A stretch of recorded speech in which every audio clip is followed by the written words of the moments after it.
प्यारे बच्चों, नमस्कार। कैसे हैं आप सभी? उम्मीद करता हूं आप सभी स्वस्थ होंगे। तो स्वागत है आप सभी का आपके अपने YouTube चैनल प्रेम ज्ञान पर, जहां पर होती है सीधी बात, नो बकवास। तो प्यारे बच्चों, हम लोग कर रहे हैं पॉलिनोमियल्स के केस बेस्ड स्टडी क्वेश्चन। कौन से क्वेश्चन कर रहे हैं भाई? Case based study question.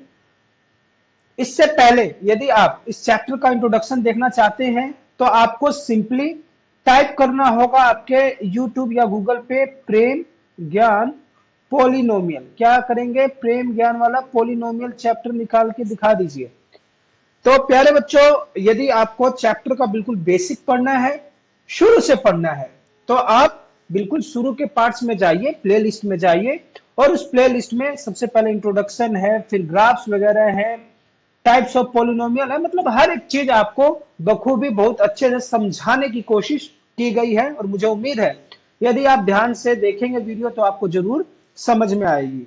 अभी फिलहाल हम लोग कर रहे हैं केस बेस्ड स्टडी क्वेश्चन। और आपको मालूम होना चाहिए कि आप कोई सा भी एग्जाम देंगे अगर बोर्ड का, तो उसमें ये केस बेस्ड स्टडी क्वेश्चंस आएंगे ही आएंगे। आप कितनी भी तैयारी कर लीजिए, कितने भी क्वेश्चंस पढ़ लीजिए, and if you are not able to do this questions, case based study questions आप कभी गो थ्रू हुए ही नहीं, तो एग्जाम में आप डायरेक्टली नहीं कर पाएंगे। तो इससे पहले हमने 3 केस बेस्ड स्टडी क्वेश्चंस कर लिया है। आज हम लोग कर रहे हैं, this will be part number 4। ये चौथा पार्ट होगा किसका? केस बेस्ड स्टडी क्वेश्चन का। समझ में आ गई बात? थोड़ा सा इसको हैवी कर लेते हैं, अब चलते हैं। तो क्वेश्चन क्या है? A runner is running along a straight path parallel to given boundary. ये रनर है एंड ये जैसे इस लाइन के क्रॉस ही इज रनिंग, इस लाइन के साथ साथ भाग रहा है, स्ट्रेट लाइन है। तो ये पूछ रहा है द पाथ, अलग अलग क्वेश्चन पूछता है और इसने बना रखा है that this is Y axis and this is X axis. अगर हम ग्राफ पे देखेंगे तो ये अलग अलग क्या आपको दिख गया जी? ग्राफ दिख गया। अब आपको इससे रिलेटेड क्वेश्चंस करने हैं। कह रहे हैं the path of the runner represents the graph of. देखिए, स्ट्रेट लाइन जो होती है, कभी भी स्ट्रेट लाइन जब हम कर रहे हैं, हमने तीसरे चैप्टर में भी पढ़ा है कि कोई भी स्ट्रेट लाइन होती है तो स्ट्रेट लाइन हमेशा क्या रिप्रेजेंट करती है? Linear equations. क्या करती है? Linear equation. तो पाथ कैसा है? रनर का पाथ कैसा है भाई?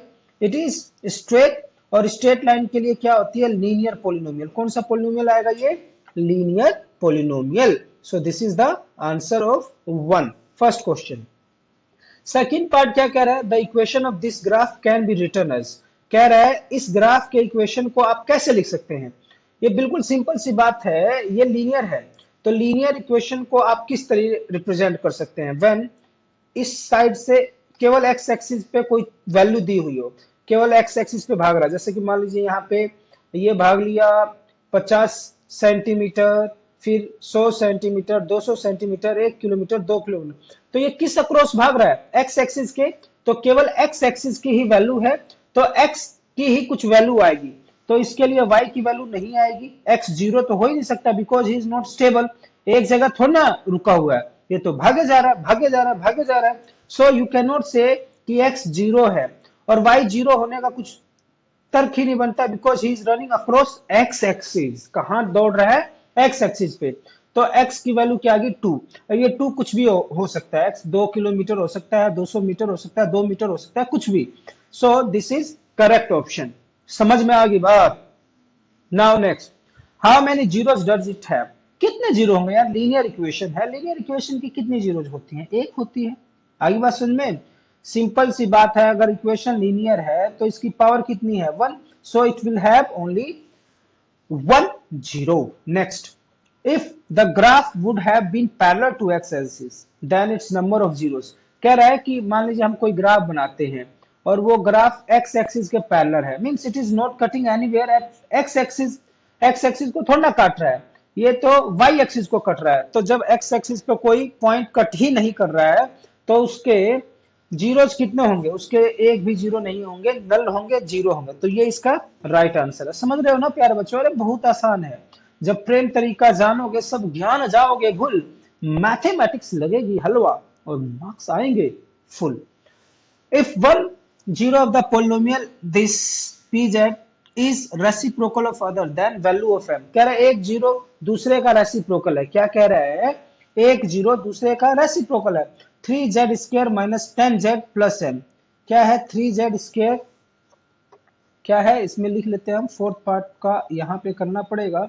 और ये है 3z², 3z² माइनस 10, आगे क्या है 10z plus M, 10z plus M. ये करना है आपको। कैसे करेंगे? देखो भाई, कह रहा है एक जो जीरो है वो दूसरे का रेसिप्रोकल है, तो एक अगर अल्फा है तो दूसरा क्या हो जाएगा 1/अल्फा। तो अल्फा इंटू 1/अल्फा, it means we have taken product of zeros.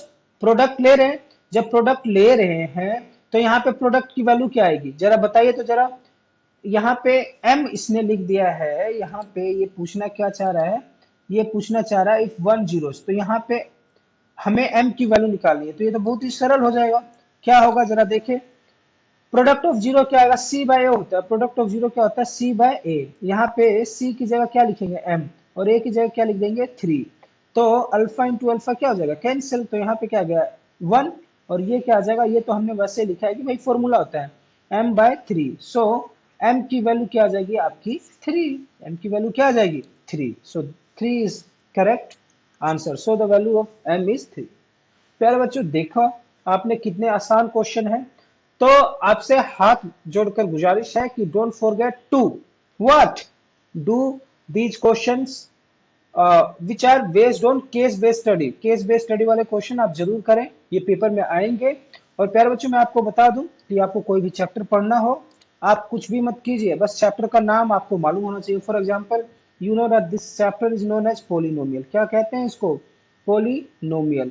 अब इस पोलिनोमियल को भाई प्रेम सर से पढ़ना है, तो आप डाल देंगे प्रेम ज्ञान। क्यों पढ़ना है? क्योंकि भाई वो समय ज्यादा खपत नहीं करते, चीजों को सटीक और सुंदर तरीके से, आसान तरीके से बताते हैं, सारा डिटेल होता है।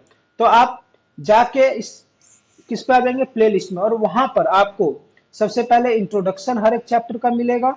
इंट्रोडक्शन के बाद आपको मिलेंगे एनसीईआरटी के क्वेश्चंस, एनसीईआरटी के क्वेश्चंस के बाद आपको मिलेंगे एग्जाम्पलर के क्वेश्चन, और एग्जाम्पलर के क्वेश्चन के बाद मिलेंगे आपको टॉप 20 क्वेश्चन जो बोर्ड एग्जाम में आते ही आते हैं। और इस प्रकार से आपका ये पूरा चैप्टर करवा दिया जाएगा। तो मुझे उम्मीद है आज आपको समझ में आ गया होगा। यदि समझ में आ गया हो तो please do write in the comment box and keep watching our video. Till then take care, खुश रहिए, खुशामदीद, नमस्कार, जय हिंद, जय भारत।